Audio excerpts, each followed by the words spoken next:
Hello বন্ধুরা, অর্পিতাস কিচেনে তোমাদের সকলকে স্বাগত। বাইরে পড়ছিল খুব বৃষ্টি, তাই মুখরোচক কিছু খেতে খুব ইচ্ছে করছিল। তো ঘরে ছিল সয়াবিন দিয়েই বানিয়ে নিলাম এই সয়াবিনের আইসক্রিমগুলো। তো দেখো কিভাবে এই মুচমুচে আর সুস্বাদু আইসক্রিমগুলো আমি বানাই। দেখো, দেখে লাগছে না একদম লোভনীয়? একটা খেলে কিন্তু দুটো তিনটে নিমিষেই শেষ হয়ে যাবে। তো দেখে নাও আমি কিভাবে এই আইসক্রিমগুলো বানাই। প্রথমেই আমি 100 গ্রাম বড় বড় সয়াবিনগুলোকে জলে আধ ঘন্টার জন্য ভিজিয়ে রেখে দিয়েছি। দেখো আমাদের সয়াবিনগুলো খুব ভালোভাবে ভেজানো হয়ে গেছে। এবার সয়াবিনগুলোকে একটা মিক্সির জারের মধ্যে নিয়ে খুব ভালোভাবে জল চিপে নিয়ে দিয়ে দেবো।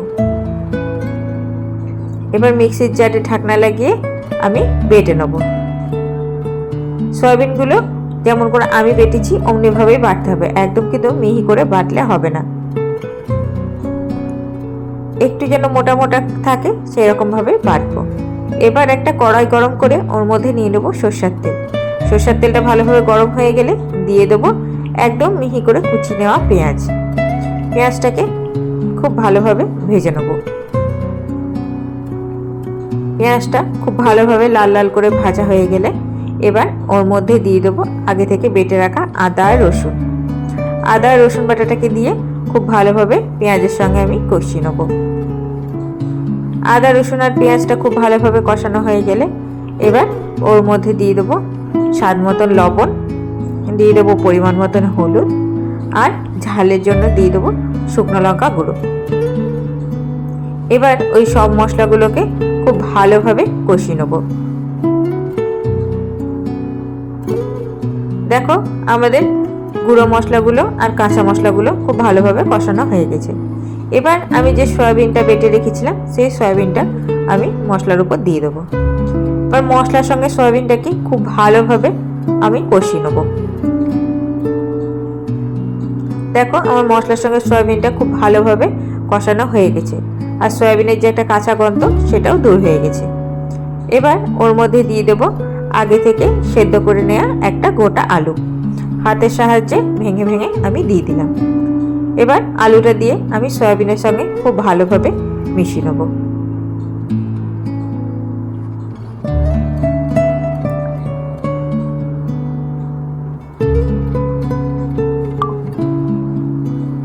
দেখো আলু আর সয়াবিনটা খুব ভালোভাবে মিশিয়ে নিয়েছি। এবার দিয়ে দেবো সামান্য পরিমাণ চিনি স্বাদটাকে ব্যালেন্স করার জন্য। ব্যাস আমাদের পুর রেডি হয়ে গেল। পুরটাকে আমি একটা পাত্রে নিয়ে ঠান্ডা করতে দেবো।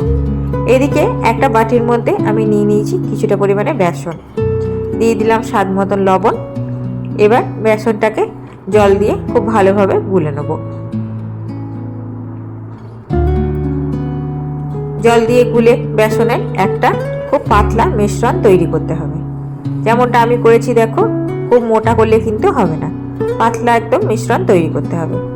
আর এদিকে একটা প্লেটের মধ্যে আমি নিয়ে নিয়েছি কিছুটা পরিমাণ ব্রেড ক্রাম্বস। এবার আমরা আইসক্রিমগুলো গড়ে নেব। আইসক্রিম গড়ার জন্য লাগবে এখানে আইসক্রিমের কাঠি, আর এদিকে আমাদের পুরটাও ঠান্ডা হয়ে গেছে। এবার কিছুটা পরিমাণে পুর নিয়ে হাতের সাহায্যে একটা আইসক্রিমের মতন তৈরি করে নেব। আইসক্রিমের যেমন শেপ হয় ঠিক সেরকম ভাবে এবার আইসক্রিমের মতো শেপ তৈরি করে এক সাইড থেকে আমি কাঠিটাকে গুজে দেবো। দেখো দেখলে তো কত সহজভাবে এই আইসক্রিমগুলো তৈরি হয়ে যায়।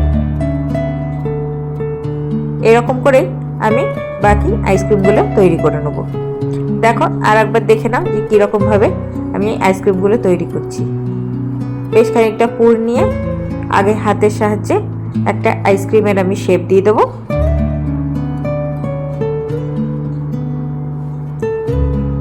দিয়ে তারপরে কাঠিটাকে তার মধ্যে গুজে দেবো। কাঠিটা গুজে কাঠির সঙ্গে খুব ভালোভাবে চেপে চেপে আমি সেট করে নেব। দেখলে তো কত সহজেই এই আইসক্রিমগুলো তৈরি হয়ে যাচ্ছে। এভাবে আমি সবকটা আইসক্রিম তৈরি করে নিয়েছি। এবার এই একটা একটা করে আইসক্রিম নিয়ে যে আমরা বেসনের গোলাটা বানিয়ে রেখেছিলাম ওপর থেকে এরকম ভাবে বেসনের গোলাটা দিয়ে দেবো। দেখেই বুঝতে পারছো আমাদের বেসনের মিশ্রণটা কতটাই পাতলা হয়েছে। এবার নিয়ে আমি দিয়ে দেবো ব্রেড ক্রাম্বসের ওপরে। ব্রেড ক্রাম্বসে দিয়ে উল্টে পাল্টে খুব ভালোভাবে চেপে চেপে ব্রেড ক্রাম্বসগুলো লাগিয়ে দেবো।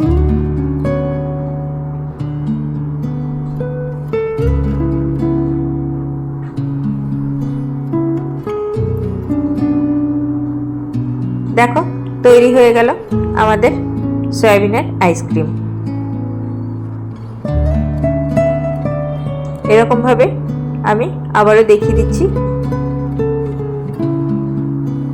প্রথমে বেসনের মিশ্রণটা দিয়ে ভালোভাবে কোট করে নিয়ে তারপরে ব্রেড ক্রাম্বস দিয়ে ভালোভাবে এপিট ওপিট খুব ভালোভাবে কোট করে নিয়ে চেপে চেপে দিয়ে দিতে হবে।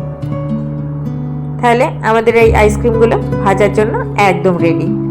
এবার একটা কড়াইয়ের মধ্যে আমি সাদা তেল গরম করে নিয়েছি। সাদা তেল গরম করে এবার ওর মধ্যে আইসক্রিমগুলোকে আমি ভাজবো।